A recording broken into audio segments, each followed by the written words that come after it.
Hello, my name is Mike, and I'm going to quickly go over how to fill out your lesson plan template.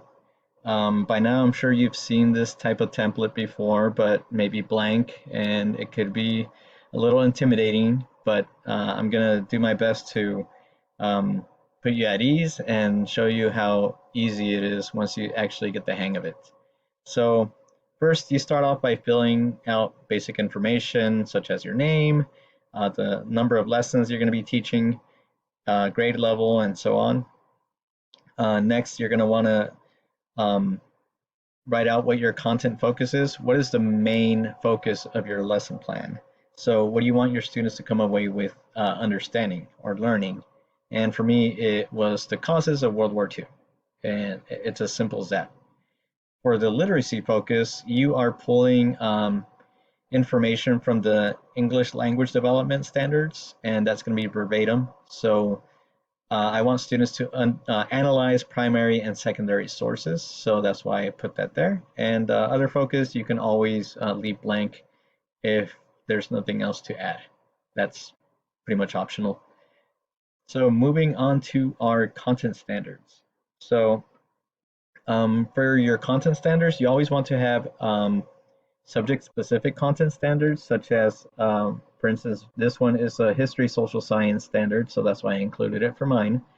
If you're English, you would have to put in ELA standard, math standards, and so on. And the 10 here is just accounts for the grade level, as you can see, 10th grade, and it's the 8th standard. So you basically copy the entire standard that best aligns with your content focus, and you're gonna paste it all over here. However, if you can see here, I have some names and words that are crossed out, and that's because I'm not going to talk about military leaders. I'm not going to talk about Churchill or Eisenhower. So when you are using standards, you have to put the entire thing, but whatever you're not going to focus on and your lesson is not going to touch upon, you just simply cross out the names or the terms. The next standard that you want to account for is our Common Core standards. So that's what you see here, and our English language development standards. So you want to have at the most all three of these standards. You can always add more.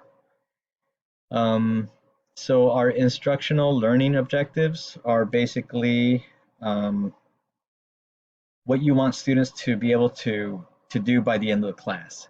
So I want students to be able to identify the causes of World War II. I want them to be able to explain the reasons for each nation, why each nation entered the war, and I want them to be able to analyze primary and secondary sources.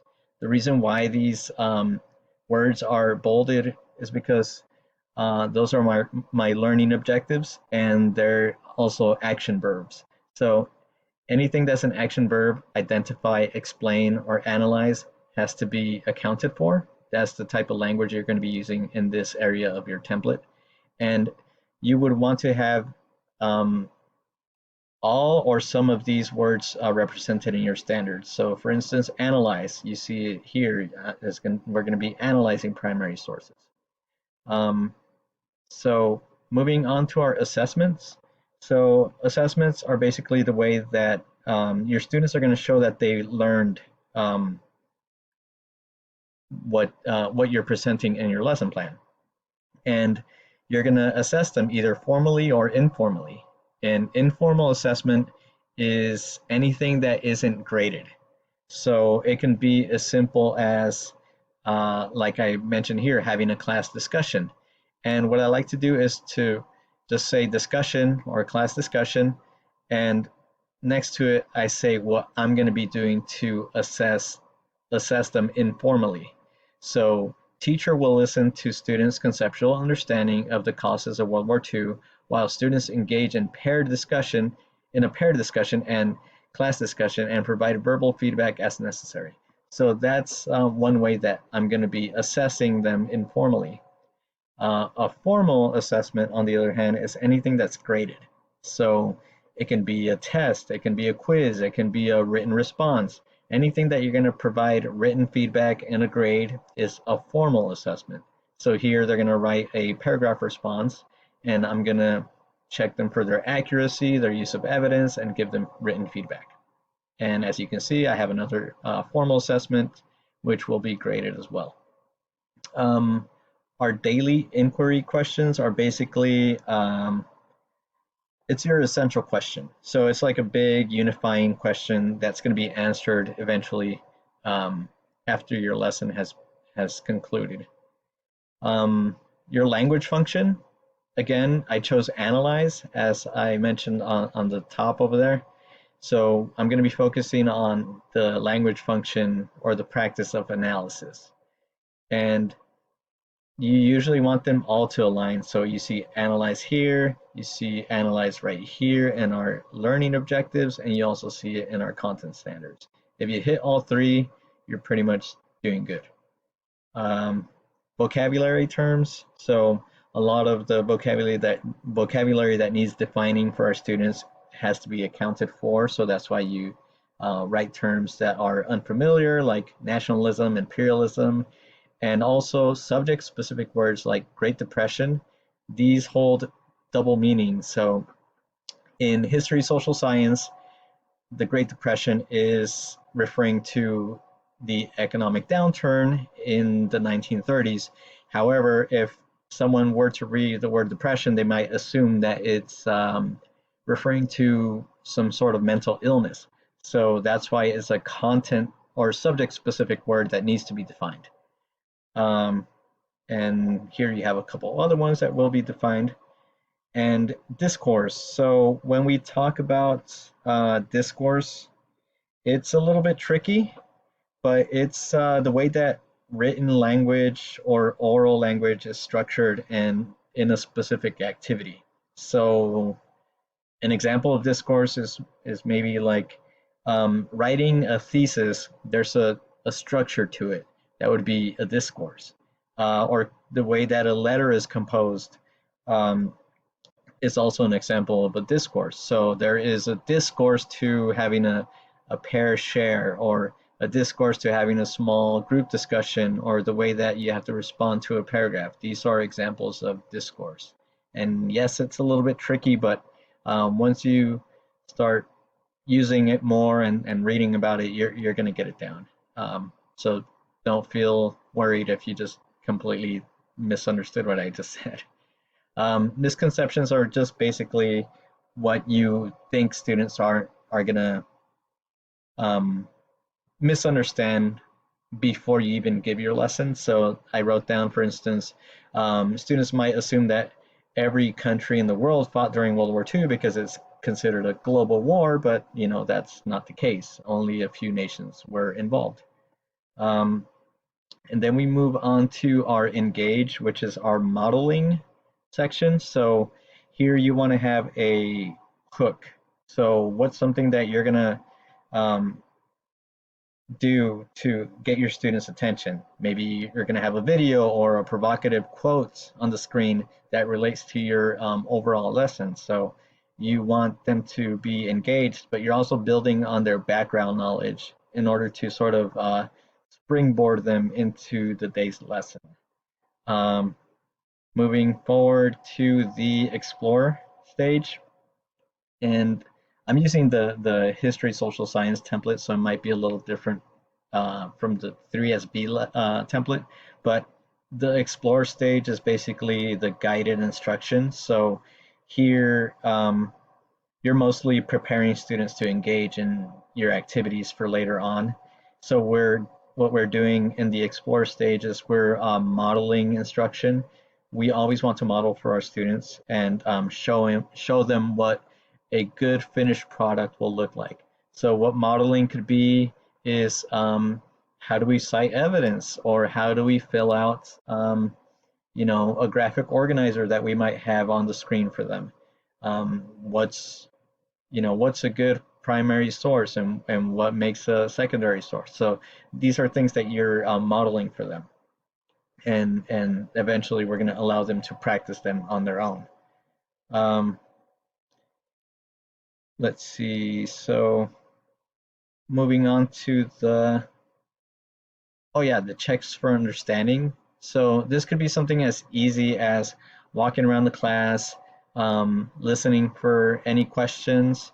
You could check in with students individually, or you can check in with them as an entire class by just asking them for a thumbs up if they understood what you just said. It doesn't have to be something so in depth. It could just be a quick check for understanding.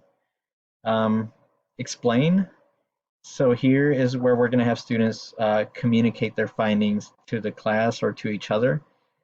So we're allowing them to sort of show us that they can do what we've modeled for them.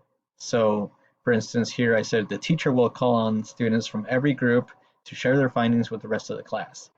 The teacher will display a blank graphic organizer on the screen and fill out each section that is being shared. One thing too, I like to use bullet points on my lesson plans because it's an easier way for me to organize my thoughts, and I feel that it's more methodical. So the way that I like to think about it is that if I were to give this lesson plan template to a substitute teacher, they would be able to follow it along with ease, as opposed to reading a template that had full sentences and paragraphs, because then they would be kind of lost within all the words.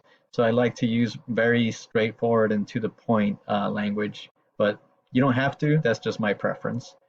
Again, you have a check for understanding. Like I said, I already gave you a few examples. You can walk around, ask students individual questions about the assignments that you gave them, and so on. So then we go to our extend phase, which is the independent practice. So here you're allowing students to gather everything that you've modeled for them, everything that you've had them do with paired discussions or learning how to analyze and cite evidence, and you give them time to, for instance, write or answer this question here. I chose a paragraph response prompt. So what were some key reasons used by the world leaders to justify going into war? And that's going to be something that the students will be working on for the rest of the day. It could be their exit slip. Once they finish, they will have to hand it in for credit, and you will be able to formally assess them and check for their accuracy and give them a grade. Differentiation is very important. So basically is what you want to demonstrate in differentiation is what explicitly are you doing to assist your diverse learners.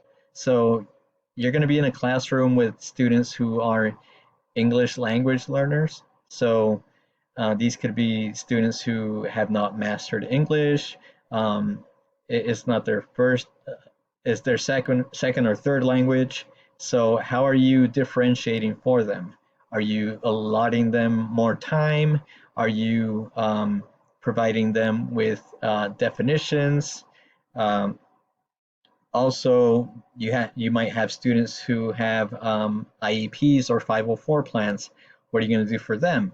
Are you going to give them additional scaffolds like a graphic organizer, some sentence starters?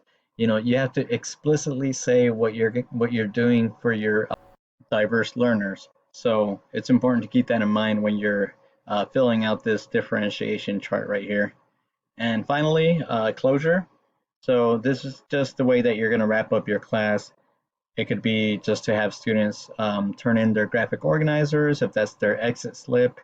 Maybe you want one or two to share out their responses, put everything away. Maybe you're reiterating or you're going to quickly discuss what's going to happen in tomorrow's class.